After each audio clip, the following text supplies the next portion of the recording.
안녕하세요. 여러분들의 금융 멘토 정윤호 인사드리겠습니다. 오늘도 핵심만 쏙쏙 뽑아서 내용 전달 드리도록 하겠습니다. 오늘 같이 살펴볼 기업은 유아증권이 되겠습니다. 우리나라 증권사가 50개가 넘는데요. 그 중에 사실 좀 여러분들이 제일 관심 없어 할 만한 증권사긴 합니다. 그럼에도 불구하고 상장되어 있는 종목이고 오랫동안 장수하고 있는 기업인데 어떠한 장점이 있어서 그러고 있는지 한번 우리도 같이 알아보고 혹시나 오를 만한 이슈가 있는지도 같이 챙겨보고 제가 끝까지 챙겨드리도록 하겠습니다. 먼저 유아증권은 결론을 말씀드리면 현재는 부동산 임대업을 하는 증권사라고 보시면 되겠습니다.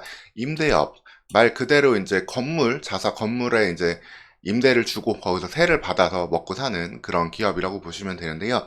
사실 예전에 유아증권 기사를 보면은 좀 이런 부분이 있습니다. 열악한 처우에 직원들 잦은 입퇴사, 평균 최저 연봉 유아증권의 사연 이런 기사들이 있는데요. 업계에서 사실 최저로 연봉을 줬어요. 근데 이 부분이 뭘 뜻하냐?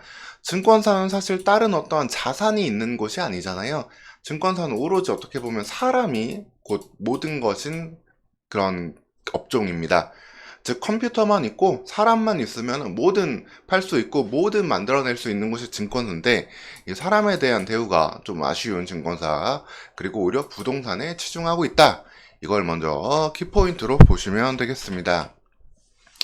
유아증권의 지점 현황을 한번 살펴보도록 하겠습니다. 아무래도 여러분들 혹시 그리고 또 지방에 계신 분들 서울에 계신 분들도 많이 볼 수가 없는데요. 왜냐면은 서울의 본점 영업부 이제 본사 건물에 이렇게 같이 있고요. 그 다음에 강남에 하나, 을지로에 하나 이렇게 지점이 딱 두 개 있습니다.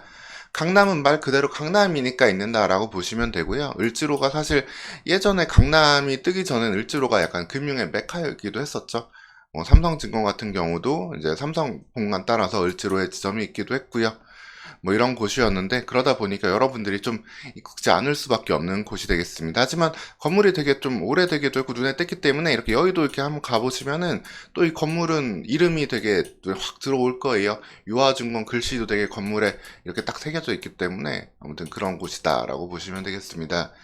그래서 앞서는 이제 사람을 이렇게 좀 못 챙긴다라고 말씀을 드렸는데 갈수록 어떻게 되고 있느냐 그런 좀 본질 대신에 그러니까 증권업 대신에 부동산으로 계속 실적을 챙기고 있습니다. 뭐 사실 이 부분이 나쁘진 않죠. 좋게 보면은 좀 증권업이 좀 사이클이 왔을 때도 부동산에서는 안정적인 이익을 볼 수 있다. 이 부분이 좀 포인트가 되겠습니다.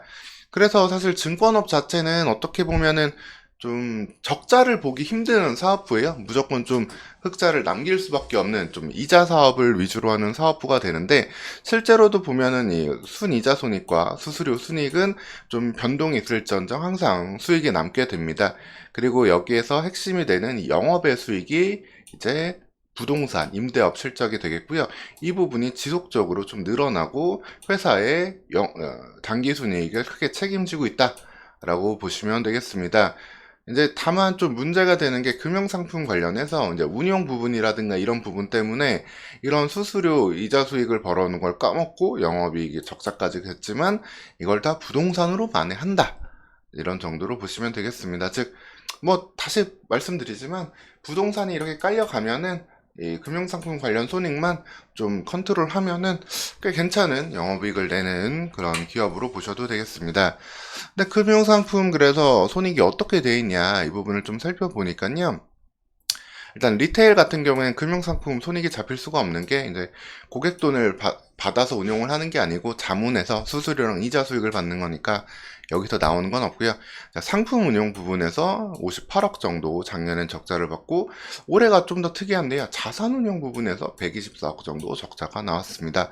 상품 운용 같은 경우에야 뭐 채권 같은 게 중간에 평가 손실이 날 수도 있고 좀 어려운 얘기일 수 있지만 뭐 ELS 같은 금융상품들을 발행했을 때 뭐 이런 부분들이 좀 적자로 잡힐 수도 있는데 자산 운용 말 그대로 이제 프랍 트레이딩이라고도 하는데 실제 자시 자본을 굴려가지고 운용을 하는데 이 부분이 124억이 났다? 아, 이 부분은 좀 인력에 대한 이런 문제라고밖에 좀 볼 수가 없네요. 그래서 역시나 좀 핵심 인력들을 좀 넣어가지고 이 부분에 대한 실적을 시장 사이클 이상 좀 해내는 것도 필요하겠다. 물론 이제 이 임대료 수익으로 안정적인 영업을 영업이익을 벌 수는 있어요. 그런 유아증권이지만 좀 인재에 대한 그런 좀 대우를 좀 하면서 계속해서 증권업다운 그런 본질에 가까운 역할도 해줬으면 좋겠다 싶은 게 이 부분 금융상품 손익 적자 자산운용 부분에 나온 걸 보고 체크해 볼 수 있는 포인트가 되겠습니다. 그래서 유아증권에 대해서 결론을 말씀드리면은 이 운용 부분에 대해서 특히 실적이 좀 필요하다. 이게 안정화가 되고 실적 성장이 되고 우수한 인력들이 있을 때 유아증권은 시장에서 좀 관심받을 수 있겠습니다. 그렇지만 임대 수익을 통한 실적 안정화는 지속되고 있기 때문에 뭐 이 부분은 적자 나고 그런 회사는 아니게 되는 그 안정성, 그리고 증시가 어느 정도 금리가 좀 빠지는 시기, 시장에 좀 거래대금이 늘고 이럴 때는 동반 수혜가 나올 수 있기 때문에 좀 과도하게 빠졌을 때는 관심 가져볼 수 있는 그러한 기업이 되겠습니다. 오늘 시간 이렇게 유아증권에 대해서 안내드렸고요. 추가적으로 궁금한 점은 댓글 남겨주시면 되겠습니다. 오늘도 영상 시청해주셔서 감사합니다.